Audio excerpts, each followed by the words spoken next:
Aí, quando eu fiz as perguntas para poder ajudar essa pessoa, sabe o que que eu ouvi dela? Não, eu gosto de ser assim. Ou seja, o vitimismo, o coitadismo e essas pessoas que elas, por alguma crença que elas possuem, elas se punem e elas gostam de se sentir coitadistas, gostam de fazer essa cara de pobre coitado, porque as outras pessoas gravitam em torno da órbita dela, as outras pessoas têm compaixão dela. Existe um prêmio muito ruim, certo? Um prêmio que cobra caro, mas existe O um ganho prêmio. secundário. É um ganho secundário. E é um ganho que cobra caro, né, Tatiana? Um ganho que Ganho cobra extremamente secundário, um caro. ganho terciário e por aí vai. É um ganho que cobra caro. Ou seja, é a tua saúde, a tua qualidade de vida. Ou seja, existe um ganho, mas é um ganho que cobra caríssimo para que você se torne um coitado, que você adoece, né? O teu cérebro também te ajuda nesse processo, para que os outros gravitem em torno da sua órbita. E sabe qual é o padrão que está por trás? Geralmente o padrão é que a pessoa é coadjuvante na vida e ela não consegue ser um protagonista, então ela se torna um coitadista para atrair atenção. Ou seja, eu não tenho atenção como protagonista porque eu não sei como fazer, aí como a pessoa não tem atenção como protagonista, ela se torna um coitadista para obter atenção, porque ela é carente e precisa que as pessoas gravitem em torno da sua órbita, entendeu? Então, pense nisso. De repente, Tatiana, a forma que você usou, obrigado, realmente foi muito útil o teu feedback para nós sabermos que, de repente, o óbvio talvez não funcione. O óbvio não funcione. E nós tenhamos que pensar em alguma coisa mais heurística, alguma coisa que fale sobre oportunidades e possibilidades. Nós teríamos que tentar trabalhar de uma forma diferente, entendendo a motivação dessas pessoas ali. Daqui a pouco nós poderíamos interagir com elas e fazer perguntas, sabe? Fazer perguntas que nos dessem esse precedente, que nos dessem essa clareza em relação ao que pode surgir mais efeitos, ter mais efeito como alavanca para engajá-las no processo. Por falar nisso, eu acho que antes eu respondi uma pergunta, acabei esquecendo de um raciocínio que eu ia falar antes sobre empreendedorismo, coaches, eu ia falar sobre uma coisa de Érico Rocha, acabei esquecendo.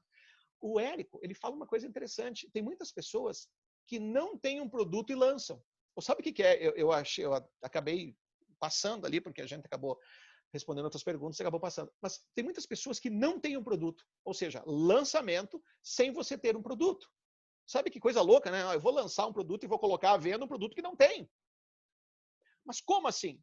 Porque no decorrer dessa caminhada, desse relacionamento com o teu cliente, no decorrer desse relacionamento, pode ser feito como aqui, lives, pode ser feito, né, atendimentos, no decorrer desse relacionamento, os problemas que eles vão te trazendo vão se tornando o produto si, para resolver o problema, entendeu? Então, é isso que nós, como coaches, temos que fazer, viver de estabelecer relacionamento e entender isso. Então, a Tatiana nos deu uma informação importante de que talvez oferecer ajuda a outra coisa. Quando você diz, a pessoa falou, a minha vida é uma droga, eu não acredito, a pessoa falou lá, o coach, o cliente, eu não nasci para ser feliz, não vou nunca ser feliz, por exemplo.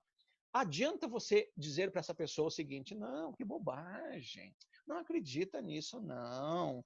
Ai, faz isso, faz aquilo, né? Pega sol de manhã, respira. Não adianta, entendeu?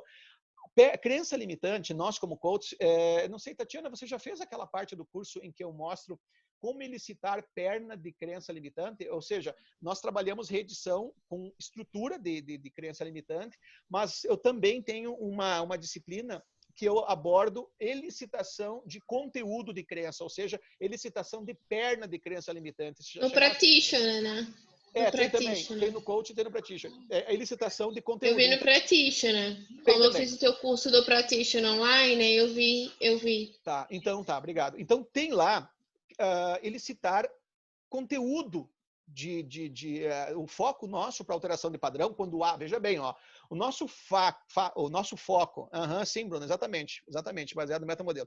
O nosso foco, quando há engajamento, nós só mexemos na estrutura porque poupa tempo. Trabalhar com a estrutura de uma crença e criar as rotas para que a pessoa não tenha reincidência, poupa muito tempo. Agora, em contrapartida, numa situação como essa de pesquisa para que haja maior precisão das ações de vocês, elicitar conteúdo seria importante. Porque, olha só, nós falamos sobre ciclo das crenças, esse ciclo se retroalimenta. Então, seria interessante essa possibilidade de você entender qual é a motivação da pessoa em banir uma terapeuta com diversas formações que estava ali se colocando para ajudar e prezar quem está levando essa pessoa mais para o buraco, entendeu? Então, isso seria bem interessante, a gente entender qual é a crença padrão, qual a intenção positiva. Por mais que haja uma crença limitante, a crença limitante, ela possui uma intenção positiva, né? Quer É falar? Pode algo falar. para se analisar com muito cuidado, porque lá é um alimentando a dor do outro. É um alimentando, não é só uma crença, vai muito mais que uma crença. É completamente assim, serotonina, endorfina, GABA, sabe? São coisas que inexistem, é só cortisol daí para cima. Entendi, E entendi. assim, é um nível de eu vou me matar, eu preciso. Se vocês me ajudam, alguém aqui pode. Eu vou me matar hoje, eu não estou mais aguentando viver. São essas as falas. Sim, eu Eu imagino tenho que... vários grupos.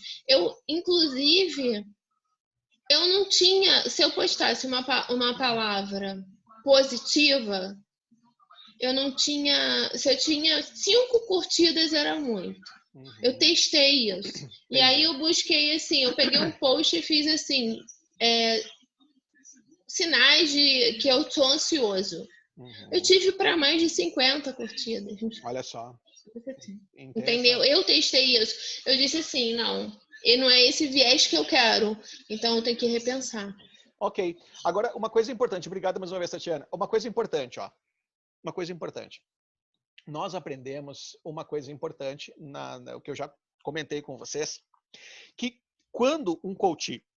Desculpa, pessoal. Quando um coach não consegue se comprometer com o processo, ele precisa de uma ajuda profissional. Por quê? Porque o que o médico faz? Num caso de suicídio como esse, ela se debilitou a tal ponto que ela precisa de ajuda profissional. Nós não brincamos com essa situação e quando a pessoa fala em suicídio, ela tem que ter um acompanhamento profissional. Agora, o que o médico faz? O médico, ele dá a medicação, mas ele não altera os padrões que fazem com que a pessoa acabe se debilitando, experienciando esses estados sem recursos. Então, independente de um médico acompanhar ela, pelo menos para restabelecer a serotonina dela, restabelecer neuroquimicamente o cérebro dela, ela vai precisar do nosso trabalho. Ou seja, nós temos acesso a 100% da população economicamente ativa e 100% das pessoas com problemas também, com as suas patologias psíquicas, com seus cárceres e tudo mais. Entretanto, se ela está debilitada neuroquimicamente, ela vai precisar de medicação. Só que o que acontece? O médico medica, mas não tira a pessoa dos estados sem recursos que ela experienciou, ok, pessoal? Então, esse é o ponto que eu quero chamar a atenção. Mesmo que, se ela não consegue se comprometer com o processo conosco, realmente não é para nós ainda. Mas depois que ela for medicada, aí nós alteramos as construções que levaram ela a experienciar os estados sem recursos. E eu falei, eu acho que foi na segunda aula, para quem não viu a mentoria na segunda ainda, eu faço questão de que vejam, inclusive eu tenho que mandar para a Tatiana na segunda aula. Eu falei justamente como evitar reincidências, entendeu? Então, é isso. Nós temos que trabalhar essas construções para que a pessoa evite as reincidências, porque caso contrário, acontece isso, a pessoa toma medicamento, para de tomar, reincide, volta. Claro, agora é uma garantia que a pessoa tomou antidepressivo e ela nunca mais vai voltar a ter problemas depressivos? Não, existem casos e casos. Existem pessoas que não produzem serotonina suficiente, não é porque têm crenças limitantes, entendeu? Então, existem casos e casos, tá? Mas, de qualquer forma, se o cliente não se compromete com você o suficiente, com o terapeuta, como o Bruno aqui, que tem um foco mais na terapia, ele precisa de medicação primeiro e depois ele consegue se comprometer. Não adianta, a pessoa está com anedônia lá, não levanta mais do chão, não levanta da cama, está pensando em morrer. Você vai dizer assim, vamos quebrar esse Estado, não, vamos pensar em construir um futuro extraordinário. Não vai funcionar, pô. Não tem nem rapport, não vai funcionar, entendeu? Então, ela precisa estar bem